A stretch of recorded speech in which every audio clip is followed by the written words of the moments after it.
Hi, I'm Jalen Rose, and welcome to the Renaissance Man podcast, proudly presented by the New York Post, a show where we cover trends in fashion, entertainment, current events, and everything in between. Our next guest is an icon, and not just in hip hop. The original beatbox, Doug E. Fresh, is an innovator in the music industry, period. He's had over 30 years of hits and knowing how to rock a party. His new album, This One's of Go-Go, is out right now. Make sure you cop that. It is my honor to welcome Doug E. Fresh to the show. Man, thank you, my brother. Thank you, man. And once again, man, like I said, even before we got on, it's good to see you. You look well, and it's an honor to be on your show, man. I really appreciate it. Appreciate the time. Thanks a lot, man. And I just want to talk about you growing up in Harlem. And when did you discover hip hop? I discovered hip hop probably back in 80 or 79. My sister came home and she said, "Did you hear about a guy named DJ Hollywood?" And I said, "No." She said, "No, he got this rhyme that he says." I said, "Let me hear it." And she said, "It goes ring a ding a ding the dong the dong dong the dang the dang dang the ding the dong dong to the hip hop." And I said, "He said that? Say it again. Say it again," until I learned it. And that's why I could never forget it to this day. And that was the introduction to hip hop. And then there was a group around my block known as D&D Express. And they used to have a lot of equipment, the speakers, because, it was about playing music, the speakers and hook them up and all of that. So they later on became the Harlem World Crew, which there was a place, the Mecca of hip hop at the time, called Harlem World. And that's where I got my start. And the Harlem World Crew was the ones who gave me the start. And that was in 1981. I'm glad you brought up DJ Hollywood. And the beautiful thing about having a legend like yourself on the show is it's going to give us an opportunity to teach people about late 70s, early 80s, the beginning of rap. Like for many people, including myself, I grew up in Detroit. The first rap song we heard was like Rapper's Delight. You know what I mean? Right. And then the message came out and I was like, oh, that's rap. So for you, tell me about the beginning of rap. Well, see, it's interesting that you said that because the actual first rap song that was made was by King Tim III. And King Tim III was the guy he rapped on with the Fatback Band. And that record didn't really explode, but it was the first at the time. And then after the Sugar Hill Gang came out and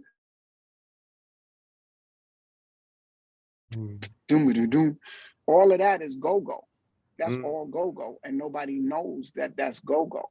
You see what I'm saying? And then on top of that, the rhymes on that record, some of those rhymes was written by a man named Grandmaster Caz. And the ones that Big Bank Hank is saying is by Grandmaster Caz. So in the process of all of this happening, there was another record, which was the second song that we look at as, I would say the third, but it's really, if you're just starting from Sugar Hill Gang, it's basically, this song is by Spoonie G and it's called Spoonie's Rap. Trouble, 2 4 the time. Come on, record came out and then it went on and on. So you had Super Rapping by Grandmaster Flash and the Furious 5. You have Funky 4 plus 1 more. You had the Treacherous 3. So this is the way it was rolling out. So for me, see, hip hop in a different way, Jalen, started in this way though. I learned hip hop before it was on records. See, because that's the difference in the way people know hip hop. See, the way I learned and the technique that I learned, it doesn't exist no more because nobody rhyme, perform, present yourself, and you were an MC. You wasn't a rapper.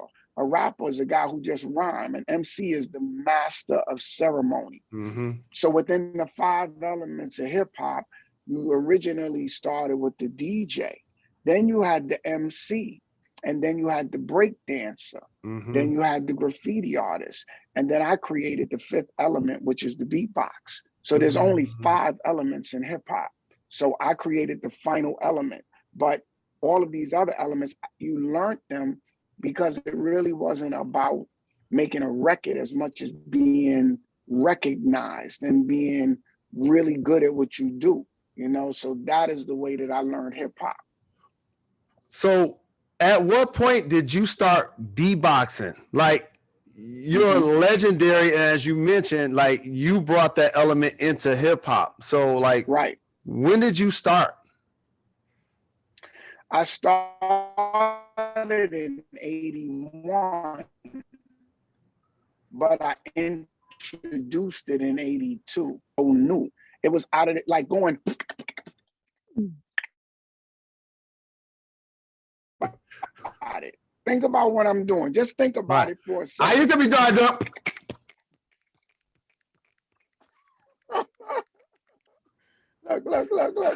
But you do what you do. Hey, look, you do what you do. You do what you do now. You know what I'm saying? So hey, look. That's my budget, Dougie Fresh. Right. So I didn't understand it. I mean, my man Barry B told me, he said, yo, man, you should do that outside at the jam, and you should call it the human beatbox. And from that point on forward, it became this fifth element that everybody started to jump on, and everybody started to try to express themselves. And I was honored that I was the guy that was able to introduce it, that Barry B was the one that told me to do it, because it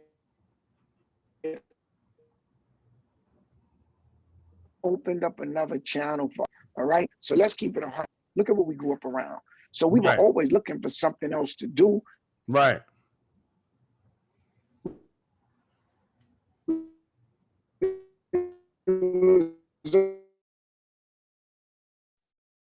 Sorry, Street gangs. It was a lot. I grew up in this kind of environment. Sorry, the signals. It's got have them reset the signal for you. Okay. Or maybe just move it a little bit. Because we don't want to miss out on your answers because they're really because he crushing it. Yeah. Okay. What about now? Is this good or? I mean, it's still crazy. But it's like you'll be in the middle of saying like this really ill shit about how you invented beat. Right. In the middle, and we're like, no. So let's see if I can. I'm wondering if I should just put it to speaker, but it might sound hollow if I talk like that, right? Yeah, it's not. I'm trying to think. I think it might be your internet. Are you on their? Excuse me. Are you on? Thank you. Are you on their Wi-Fi? Let me see. I'm not sure. Go to your settings. Go to your settings in your phone. Okay. I'm gonna go to the settings. And let's see Wi-Fi. Oh, it's not connected yet. Let me. And if you need someone there to log you in or give you the password. Yeah, I'm gonna ask them real fast. Okay, no problem. Take your time. We've got the time.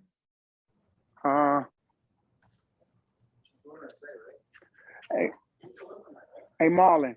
Yes, sir. Could you put me on your Wi-Fi over here? Because the mic is cutting off in and out.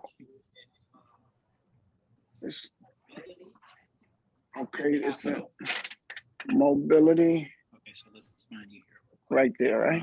Mobility guest. Okay.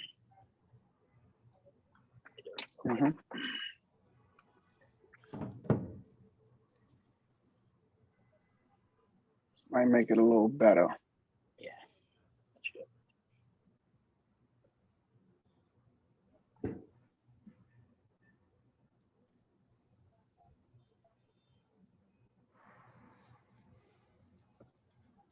That's good. It's good? Okay, I'm on. All right. Yep. I'm back. Well, one, you look even more clear. You look clear. And I ain't gonna lie, legend. I'm gonna do all of that over. Okay. I'm gonna because what you were saying, this is you spitting gospel, and this is like a holy trinity of rap. So At one point, you started talking about the sixth element, and I was like, "Oh, I'm gonna start my intro over and everything. Yes. Please. Okay. Thank you. Thank you. Yeah, like we got to, you know, like we got to get Hollywood and Kaz and all, you know, we got to get it right. So I want to. Right. All right, so I'm gonna just do it again. Thank you. We so good, much. Jam? Great. All right, I'm muting my mic in 3, 2, 1. 3, 2, 1. Hi, I'm Jalen Rose, and welcome to the Renaissance Man podcast, proudly presented by the New York Post, a show where we cover trends in fashion, entertainment, current events, and everything in between. Our next guest is an icon, and not just in hip hop. The human beatbox, Dougie Fresh, is an innovator in the music industry, period, point blank. And over 30 years, still knows how to rock a party better than anyone. His new album, Chuck Brown, Dougie Fresh Salutes the Godfather of Go-Go, is out right now. Make sure you support that. It is my honor to welcome Doug E.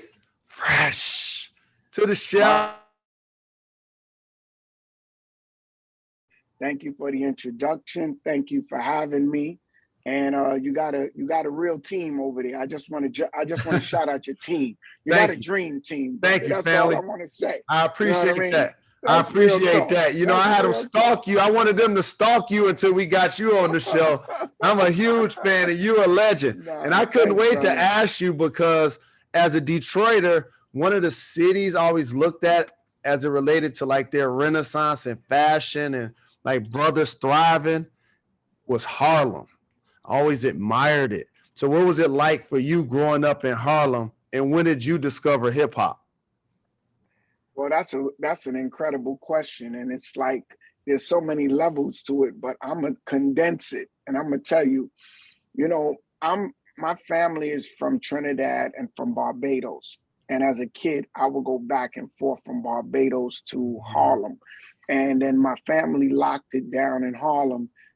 And Harlem, growing up around Apollo, you know, the Tree of Life bookstore, you know, Malcolm X used to be talking on different corners. You know, you had the Nation of Islam out there, you know. Harlem was that movement. So as a kid growing up, I was open to hearing all kinds of music, all kinds of culture, all kinds of style. You know, you had the like a lot of the dances, a lot of the dressing. AJ Lester's like them gazelles you got on them gazelles. Yes, indeed. Throw it back. No doubt. Man, you see what y'all started? You see what y'all started? Look. When I got on and I seen them, I ain't gonna say nothing, but I'm going to start with them gazelles, bro. You know what I'm saying? And back then they had champagne, cologne. So look, Harlem was on fire. But my sister, growing up, was going to school. She was older than me, and you know, and she came home one day and she told me about a guy named DJ Hollywood. And I said, "Who is that?" She said, he's a rhymer, he's an MC, he does this. And I said, "Well, what does he do? What does he do?" She started saying the rhyme.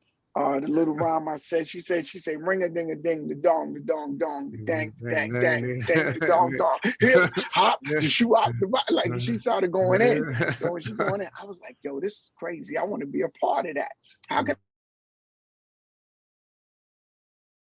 I never thought that I would become so close with DJ Hollywood. So Hollywood, after I learned that rhyme and after I was around him, after my sister told me, I learned from DJ Hollywood directly.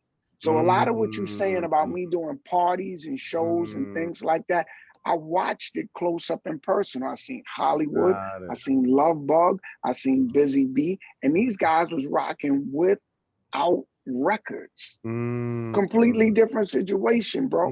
Completely different situation. So paint the picture for the audience.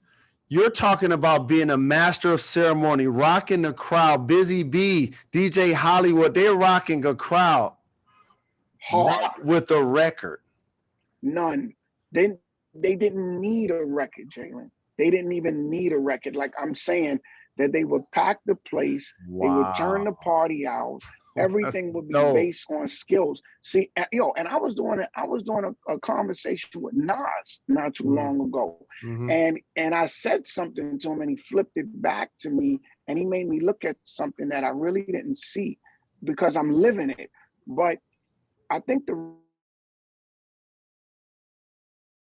I learned that technique that don't exist. See, if you think about it, most people have a record. And when they have a record, they perform the record. And after the record is over, you know, it's good. You clap and everything. These dudes got up there with just straight skills. So I learned the technique of whether you have a record, I don't even have to do a record. And I'm gonna take you to a place you didn't even think you can go. Right. You know what I mean? And it's kind of like the way go-go music is. You see what I mean? It's just it's a celebration, it's a feeling. So that technique I learned a long time ago before a lot of these, before I started making records. So when I made records, I just applied that technique with records. You see what I'm saying? Absolutely. And then they started putting songs on wax. And as somebody that was born in the early 70s, I initially got exposed to that via Rapper's Delight. And then all of a sudden it was The Message, and I saw Melly Mel, Broken Glass everywhere. And I was like, yo, you know what I'm saying? Crazy. Let me tell you. So when you heard Rapper's Delight was really originally supposed to be done with Lovebug Starsky. But Lovebug Starsky was already popular in the street because he was up under Hollywood. So you got Lovebug Starsky, and Hollywood was the guy who was the foundation. So when in Sugar Hill, Sylvia Robinson and Joe Robinson, they wanted some guys to rap. So they put together this crew called Sugar Hill Gang. Now there's a section in Harlem called Sugar Hill. So now, you know, I'm giving you the real breakdown. That is, yes. I'm giving you the real breakdown. Yes. So, and Master G wrote his rhymes. Wonder Mike, incredible flow, wrote his joint. Big Bank Hank was the dude who used to hang out with Grandmaster Caz, and it was cool. So Caz gave him some rhymes to say on the record. So when you hear hotel, motel, and that whole flow right there, Grandmaster Caz wrote it, and Grandmaster Caz's original name was Casanova Fly. So that's why on the record he says, I'm the CASN, the OVAN. Right. See, because Big Bank Hank ain't Casanova Fly, but hold on. This is like legendary. So, but he also say in that song, Big Bang Hank, never let an MC steal your rhyme. So he's stealing somebody else's rhyme while he doing that. So, what's up with that? My phone shook. He say never let an MC steal your rhyme while he's spelling Casanova's name. Right. Well, but the real reason is because from the way the story go, Grandmaster Caz gave him the rhymes because Grandmaster Caz is one of the most greatest lyricists in hip hop. You got three guys who are at the Mount Rushmore hip hop in the first generation, right? You have Melly Mel, which is what you just sung the song. You have Grandmaster Caz, and you have Kool Moe Dee. Those three guys, there's multiple styles that came out of them. So when Caz gave him the rhymes, it wasn't like no big deal because he had thousands. You see what I'm saying? So it's like you giving somebody. So I don't think Hank really thought that this record would have became what it became. Like, this record is one of the greatest hip hop songs ever created. These dudes are still touring to this day. And Big Bang Hank ain't even here no more, you know? But those two guys, Master G and Wonder Mike, are still touring to this day. And Grandmaster Caz, I mean, it makes a really unbelievable story to say your rhymes are on the first hip hop song to ever Crazy. explode worldwide. That's Crazy. not a bad thing to say. That's not At a bad all. thing to say. At all. And when I started to fall in love with rap music, by the way, and this is when they taught writing in school, I got a chance to actually physically see Cash write rhymes on a piece of paper. Excellent penmanship. No mistakes. Right. He used to write so neat, right? I was shocked at I would be like, damn, like, you know what I mean? Like, what is this? Is like, what is he? Is he trying to, it's crazy you picked that up, yo. I don't even know nobody that ever said that to me except you. I thought I was the about writing. I was like, hold on, this dude is 5 pages and he don't have a mistake on here. Bro, it's like unbelievable, man. In a pen. Brother. That's having a pen for real. And I'm glad you brought up Mo D, because his battles against LL right before LL went on to become an all-time iconic artist, you know, helped propel hip hop in a lot of ways. So talk about Mo D's influence back then as well.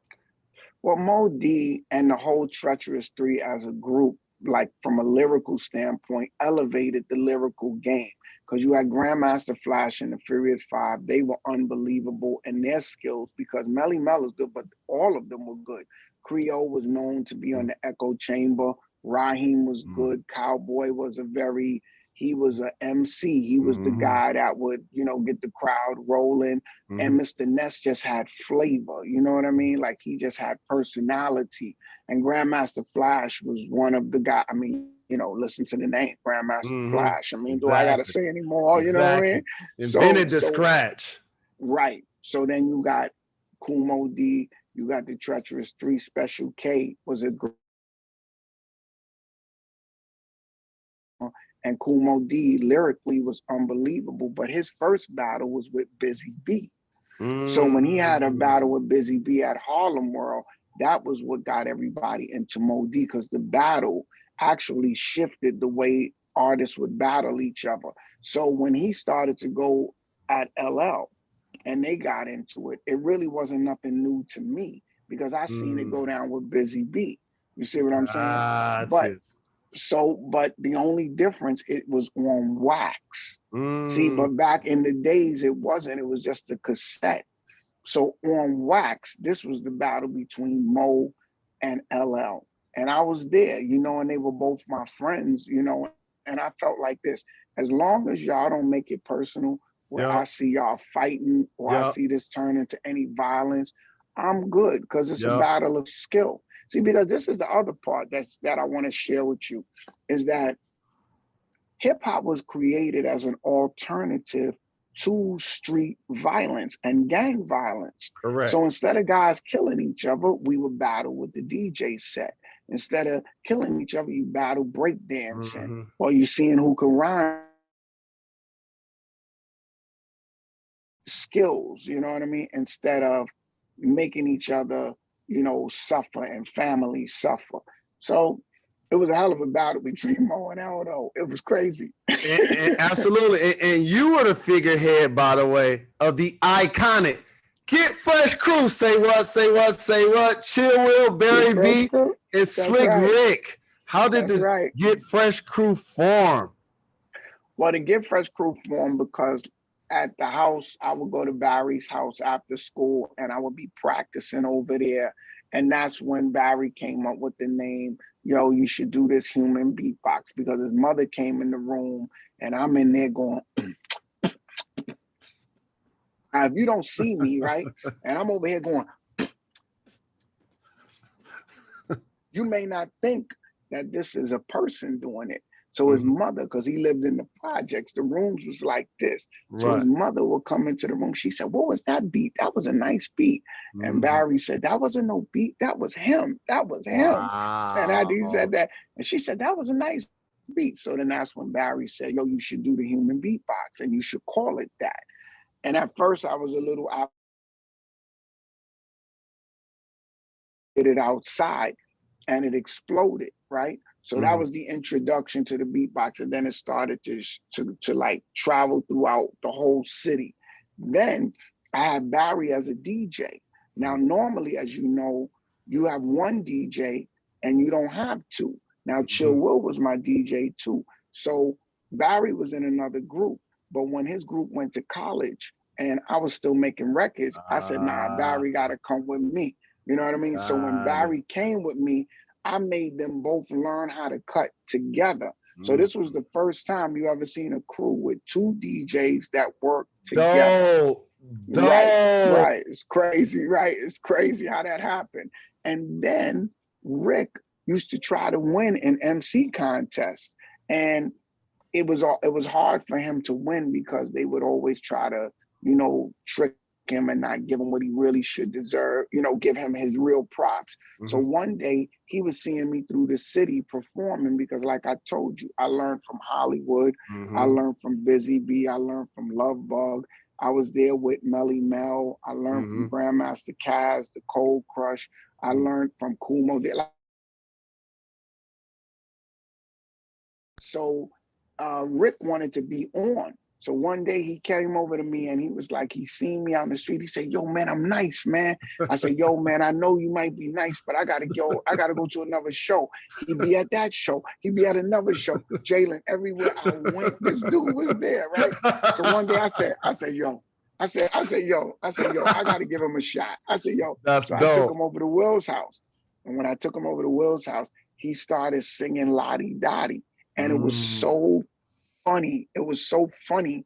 And then I said, yo, let's do this. Let me put the beat to it. Let me switch it up. Let me say some words in it. And then let's do it like that. And when we did it, it hit. See, because before Lottie Dottie came out, it was already on a cassette tape in the street in 84. And then after that, then we put it on record. And now, I don't even got to explain what it is now. Absolutely. And I'm glad you went there because you've been a part of so many songs that have really become what I consider like the blueprint of hip hop. And you mentioned the making of Lottie Dottie and even a song like The Show. But I have to ask you because Game Changer, you invented the fifth rail in beatboxing. You got Slick Rick. Y'all only made a couple of songs together. Right. I couldn't believe this as a kid. What happened, Dougie? Yo, your conversation is so real. Look, and I'm gonna give you the real back. What happened is that I'm 17 years old, all right? And after we came out with these records, there was a lot of different conflict with a lot of people trying to kind of like break us up. I mean, I can't say break us up. They were just, they felt that it was a little bit challenging, you know what I mean? Because Run DMC was out and different groups was out, but nobody really had that kind of impact. Right. Because like I'm explaining to you, it was the performance skills. Now we're making records. And then we're also creating new styles that never existed. You know what I mean? On a level that's crazy. So what happened is that I think personally is that we were young. I would have to say I felt a little bit like in my spirit, a little offended. My ego might have been a little shaken when I felt like, Rick thought that I was doing something that I wasn't doing. So instead of me, like say, for example, you with your boy and he say, yo, Jalen, did you take my jacket off the chair? And you be like, yo, what you talking about? Why you even asking me? You know I ain't that dude. So then, but then you take it personal and now you feel like, yo, you know what? I ain't even hanging out with you, man, because I can't even see how you even thought that I would do that. You know what I mean? So I think that it was more of that kind of personal energy that we felt, and we were young. I mean, I'm 17 years old. Right. I put the money out to make the record. I put the team together to make the record. I think I have to say I'm the first hip hop artist to ever own his own masters. You know what I mean? At that time, nobody was owning their masters, but I put up the money That's why I own the masters. You know what I mean? So it just became a different dimension. But I look at it this way too. Great Adventures of Slick Rick, if we stayed together, because he wouldn't have had the ability to expand the way he did. Or you wouldn't have got a world's greatest entertainer from Dougie, because I wouldn't have been able to expand the way I did, because we were two different entities that needed room to breathe. But that's why we still tour to this day, and we still family, and we have grown, and we close. That's love. And I actually ran into him recently in Miami, got a chance to say what's up to him. And the way that you described that, and still both of you guys, it ended up working out for the better, kind of reminds me of NWA in a lot of ways. How when Ice Cube initially left, people thought that he was making the worst decision ever, and it ended up in the long run being the best for all of them involved, because each of them went on to have blossoming careers. And what you're saying is powerful, because I think that sometimes unless it's organized and set up properly, a lot of artists that work together don't make it on their own. Correct. They have to be together. But certain artists can make it on their own. Myself. But when I brought him in, then we got together, and it was just that the combination was so powerful. And I think that what he's done, throughout the years with Def Jam and stuff like that has been phenomenal. And I've always been proud of him. I was not happy when he went through his situation where he got locked up and all of that. That didn't make me feel good. And that's why I did everything I could. I brought in the governor and everything to help sure that he didn't get deported. So even though on the front, it looked like, maybe we wasn't together, but I was always with him. It just felt like I couldn't be with him the way I was, because I felt if there's no trust, there's no relationship, you know what I mean? And then I also felt that I don't have to have a friend to be a friend, so I'm going to be there for you, right. So I was there for him with that. And then when he got out, then we got together and we did a big concert where it was the launching of his album. And I came there, didn't want nothing, got on with him. And then after that, we did the tour with Chris Rock. Chris Rock shows. I need you on 30 shows. So I was like, look, I guess I did the right thing. You know what I'm saying? Yes, it worked out for everybody involved. And I couldn't talk to Dougie Fresh and not talk to you about fashion.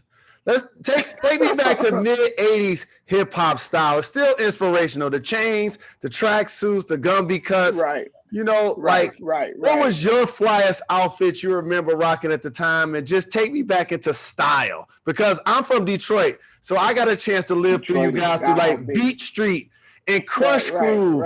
That gave us a glimpse into the window of New York City, in particular into hip hop in Harlem. Well, let me tell you, man, if you live in Harlem, it was so deep, Jalen, that if you don't get a haircut, the whole neighborhood would bark on you and snap on you. If you come out and you're not dressed right, it was a wrap for you. When I went and got my fade down the block at the barber shop, the whole neighborhood came and was looking through the window like, he's getting ready to cut it. He's getting ready to cut the like that. So, and Dapper Dan lived right. He lived right. Come on. It's like, look, you just knock on Dapper Dan's door, be like, how you doing? Is Dap here? And so it was, it was everybody being free with their fashion. And that's one of the things I always liked about the D. The D is about, look, we're going to be colorful. We're going to wear them gators. We're going to say what? We're going to say what to the haters? Meaning it was always about just being yourself instead of trying to pretend to be somebody else. And when I was doing my thing, back then, it was about me trying to make sure that people had my image, my style. It was about flavor. It was about, like you got on right now, them gazelles. It was about having on, red leather outfits, you know what I'm saying? Custom made, baby. You know what I mean? Custom. And then right. And then other people having the thick chains, but I had on, you know, the Cuban link, which was solid.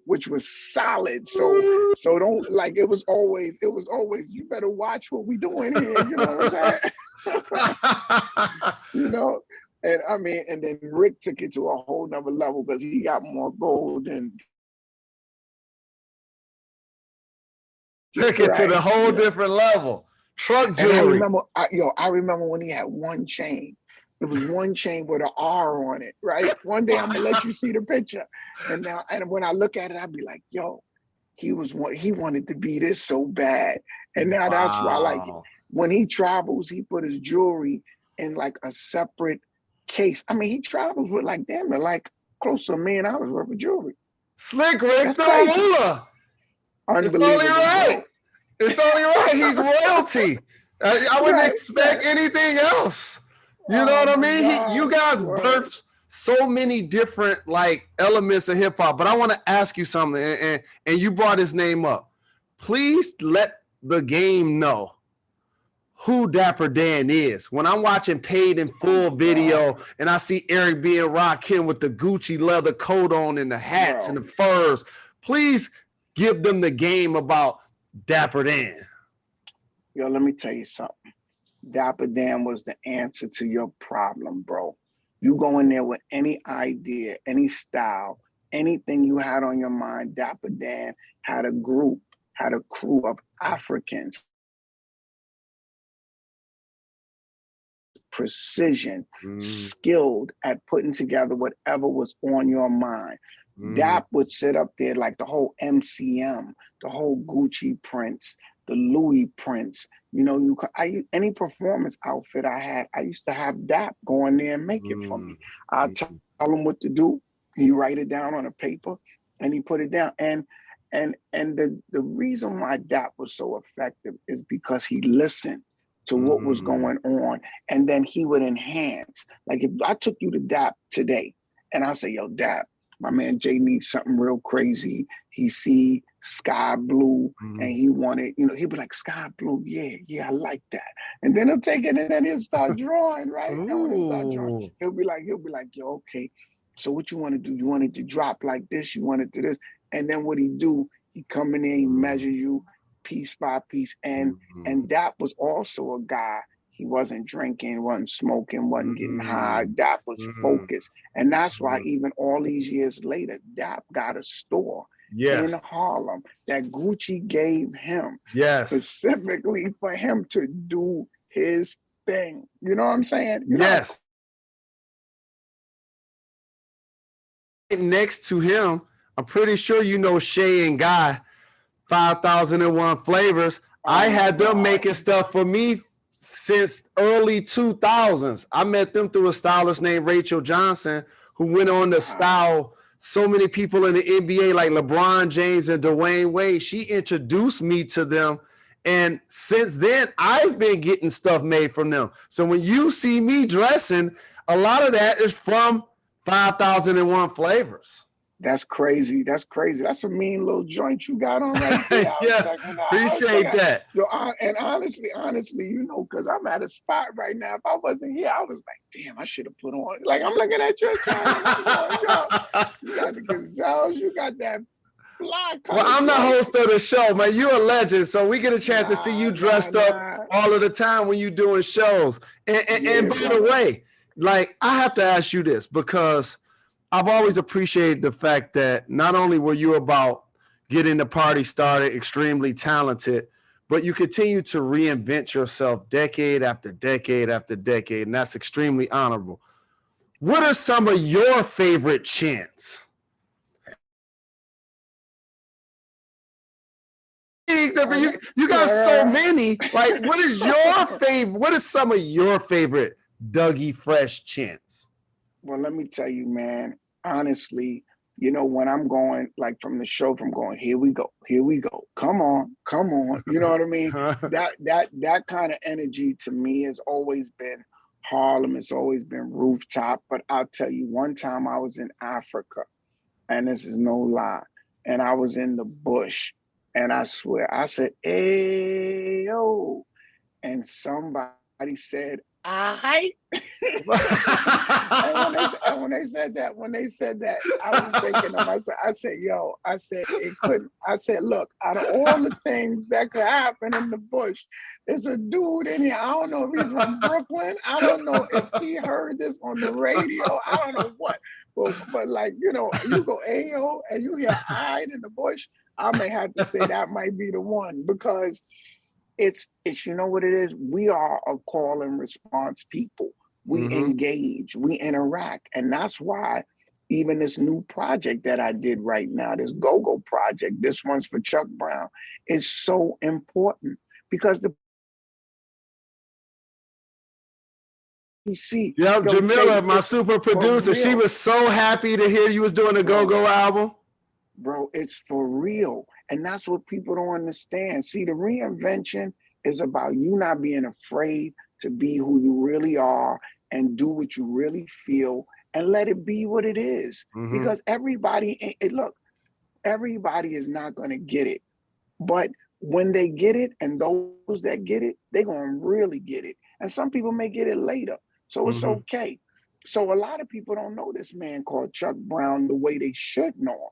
But you hear his music all the time. When you hear Bustin' Loose, when you hear Nelly do what he did, when you seen the Button School Days, when you seen Salt and Pepper do Go-Go, right? When you heard Beyonce Crazy in Love, like you are hearing Go-Go, but you don't even know that the dude that created this Go-Go is the godfather of it, Chuck Brown. So I felt I didn't know either. I didn't know either. This made me do some homework. This one's for Chuck Brown. You're saluting the godfather of Go-Go. I'm like, hold on, I gotta do some homework now. Please let them know exactly who Chuck Brown is. As a kid, I'd play in the game room around my block, pool, keeping us off the street, little games and stuff like that, Pac-Man and all these other things. I would put a quarter in the jukebox every chance I get and play this song called Bustin' Loose.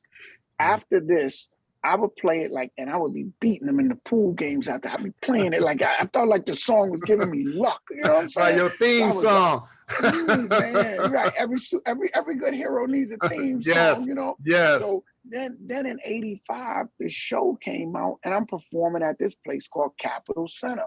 Capitol Center is equivalent to Madison Square Garden, but bigger. So I'm there with Run DMC. This is our first show. I get there with Run DMC. Run comes in the back and say, "Yo," we had a sound check. He said, "Yo, tonight's gonna be a crazy night." And I'm like, yeah, it's gonna be crazy. I'm getting ready I'm gonna burn this joint down in my mind. And then he say, "You ever seen Chuck Brown?" I said, "Nah, man, but I love this music." He said, "You ever seen Go-Go?" I said, "No." He said, "You never been to a Go-Go?" I said, "Nah." He said, "Tonight," I got dressed, or I went to the hotel, got dressed early, came back, and I went to this show to watch Chuck Brown. When he got on, Jay, I'm telling you, it is no words to describe. It was 20,000 people in this joint, and everybody was like, and everybody was like, and you seen the whole joint moving like damn near like the sea, like one motion, right? After he got off, I ran to the back. I said, "Yo, man, this was crazy. I never seen nothing like that." He said, "This is your first Go-Go, ain't it? This is your first Go-Go." I said, "Yeah." He said, "Well, welcome." He said, "I like his stuff." He said, "But now you're going to see what DC is all about." And from that day until the day he transitioned, we stayed tight. And I performed with him on the Capitol lawn, and we had this bond that was unbelievable. So one day I was laying down and something said, "Yo, you need to write this about Chuck Brown." So I just wrote it, because spiritually songs come to artists. You don't have to think about it. It just come to you. So I just followed the energy. And when I wrote it, the whole album came together. And then when the album came together, Biz came to one of the shows that was live. Jumped on and start beatboxing and DJing because Biz started with me too. Biz started back in 82 with me. So having him on this project with Chuck Brown, oh man, this is like, this is supposed to happen. Yes, I had to ask a couple of follow-up questions because you're a local hero in DC after working with Biz and DJ Cool. And so please, and as you mentioned, we did lose Biz, rest in peace. He actually performed at a charity event I had in Chicago in the early 2000s. He came, he DJ'd, he had a great weekend. I miss that brother. I love that brother. He's a legend in the game. So please tell me your favorite Bismarck story. Man, Biz, I'll tell you this one. Biz met me in 82, and he was rhyming, and he was in Long Island, a place called Shirley, Long Island. I was on the show with Lovebug Starsky, Cold Crush Brothers, and Biz was he was an upcoming artist, and it was on a flyer from these guys, promoters called Mike and Dave. And they were local promoters, but they was expanding to Long Island. So long story short, I get there, I'm doing the beatbox, and right? So Biz, his DJ wasn't really that good. So when he got off, I came over to him. I said, "Yo, man, you got a lot of heart, man." I said, "You seem like you ready to really get it rolling." He said, "Yo, man, I am. Let me get your number. Let me get your number." So I gave him my number. Then he called me every day, right? And then one day he said, "Yo, I'm gonna come to Harlem. He came to Harlem. Yo, I come home. He's in the house with my mother and my grandmother sitting in there. Crazy, yo. And then my grandmother said, "Yeah, I just sent him to the store to go get me some cigarettes." And my mother said, "Yeah, he just went over there to go." I was like, "Yo, how did he get so like in the family that quick?" You know what I'm saying? Yeah. And after that, I could not shake him. I couldn't shake him. Like everywhere I go, Biz would go. And then he started DJing because he would go by my DJ's houses. And when he couldn't get me, he would go over there. So he started practicing DJing. So it was always like a little thing he loved. So when he started to explode, like all the rappers in the game back then, most of them used to bring their music by for me to hear it. So Biz brought, he said, "Yo, you got to tell me what you really think of this record. I mean, just tell me the truth." And they like me because I tell the truth, So I played it. And when he got to the part where he was about to sing, Jalen, I laughed so hard that I had to leave out my house. I had to walk down the block. I was crying because I was like saying, "Yo, did this dude really do this? Like, you know what I'm saying? Like, did he really go this far?" It was so crazy. Like, I mean, when I say crazy, I can't even, like, my eyes watering thinking about how wild it was when he did. And he was sitting there like this, serious, like, "So what you think?" When I came back in, I was wiping my eyes. I said, "Yo, you must let this record out." I said, "You must." I said, "I don't care what other record people are telling you let out. This is the one." And that was our relationship. We were like this, man. That's like classic. And it makes sense now because as an originator of the beatbox, as a fan of the art, I saw Fat Boys and Buff Love, and I was a huge fan of them. And being star beatboxing. So what was it like for you watching the beatbox become something that was popular where other people were doing it besides yourself? I thought at first, I'm from the battle era, so I'm looking at it as like what you're doing and being completely transparent. Like, you bite in my style. So when you bite in my style, I gotta check you for biting my style. But then as I grew older, or I started to look at it, I said, maybe it was for me to create this style so everybody can give me their interpretation. And I thought more on that level. I didn't think so egotistical and just think about, but see, this is what people don't understand. Back then, you had to think like that in order for you to create something original. Originality. Right. You had to. So if you come in like that, looking like that, and I see what you got on, I'll be like, "Yeah, I'm gonna wear something like that tomorrow." Now, it's looking like I'm taking your flavor. biting, You know what I'm yeah. saying? Right. And biting. Yo, if you was called a biter, oh my God. You didn't want to be called that, yo. Yo, that was like people was biting. It was throwing me off. Like when the Fat Boys did it, I was like, how are y'all just biting like this? And then with Biz, I was like, you was going to the store for my mother, my grand. So this was all a plan. I started thinking like this was all a plan. You are the diabolical, Yo, look, but you know what? You learned that you grew to love them. And then funny enough, before Marky D died, him and Cool Rock Ski, I performed with them on the Tom Joyner cruise, and I did stick them, and I did, wow.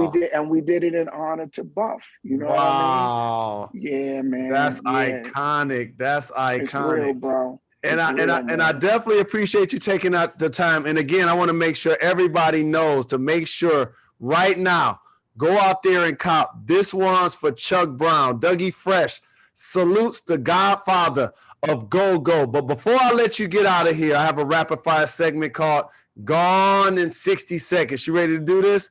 Oh man, hold on. Then I think I'm gonna take some. Yeah, I see, get hydrated. You You gotta get hydrated for hard. this one.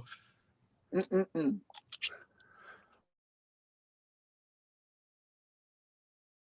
Name an artist that you're listening to now that you feel is pushing hip hop forward.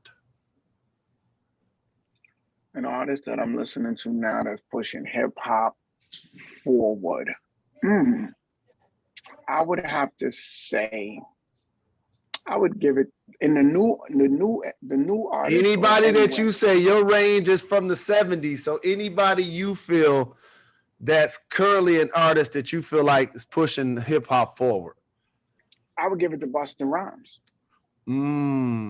That's a very good I would one. give it to Busta Rhymes. That's a very because good one. I like what he did to reinvent himself, and I love what he did for his health. Because I think the example of what he did when he lost that weight was very important, because I think that people don't put hip hop and health together. That's why I formulated a foundation called Hip Hop Public Health, because we don't take care of ourselves. And then, as you've seen, a lot of the artists have been passing. Yes. So it's been a very difficult time. So I have to say I acknowledge him for that, as well as the new music. That's a great one for Buster, and for everybody. Engage. When you get older, they look at your body. Engage. Right. So it's important for Buster and people like me that's pushing 50. I'm on that track too. But I have to ask you, and again, and I know you in transit, so I appreciate you taking time. But I'm normally watching you wear some fly glasses. Which designer has the shades you rock the most? The designer that got the shades I rock the most is usually, I think either Tom Ford or Gucci. But I'm actually gonna design my own. We need That's that. what I'm gonna do now. That's right. We need that. Stay tuned. Stay tuned. Right. Besides, hey yo, all right. Which club battle cry is your favorite by anyone, not necessarily yours? Your favorite club battle cry? Damn, which one? I mean, well, I don't know if I could say it on here, but all I could do is the music "See Murder." Dun, dun, dun, dun, dun, dun, dun, dun, yeah, you can. Yeah, oh yeah, oh, that's a good one. That's a good one. That's a great one. That's a great one. God, I can't even believe how crazy that is. That's like, cause down for my. Yeah. Cause down for my. Great answer. Die for my. Right. I'm gonna have to make sure I hit up Master P, who's also been on the show, and let him know that, because that was crazy hard. That's exactly right. They touring right now. Bro. And last but certainly not least, name a moment in your career that you're most proud of. I think that one of the things that I'm most proud of is There's so many moments, man. But, you know, I made on one of my albums, because I re-released all of my albums now too. They're on the streaming platform, as well as me releasing this last album. I did a song with the Furious Five, with Hollywood, with Lovebug Starsky, and with the Cold Crush Brothers. And I'm so proud of that song because those are the guys, man, that I learned from. And for me to be able to put, it was more than important. It's like, you know, I always tell people, you know, I got love for the artists that I hear today, but I respect the pioneers that paved the way, right? Right. So when I'm Well looking at it, I'm looking at it and going, these guys on a record with me together has to be one of the most incredible moments for me, because I never thought that I would have them all on a record. And I'm that kid when my sister came in telling me to rap of Hollywood. I'm that kid that was on the side when the Cold Crush was performing. I'm that kid that was watching Grandmaster Flash and the Furious Five. Or Lovebug Starsky used to be at my house. He stayed with me. So sometimes when you grow up and you see these guys, you never really think in your mind that you would be doing something with them to that level, you know? So for me, that means a lot. Well, I want to thank you for joining me, but more importantly, I want to thank you for being a hero and an icon. And while you've done an amazing job over decades entertaining us, I appreciate how you've always represented our culture with class. A kind of role model that so many like myself can look up to. I'm forever grateful for you. I love you and I appreciate you, my brother. Love you too, my brother. And thank you for this time, and I appreciate it.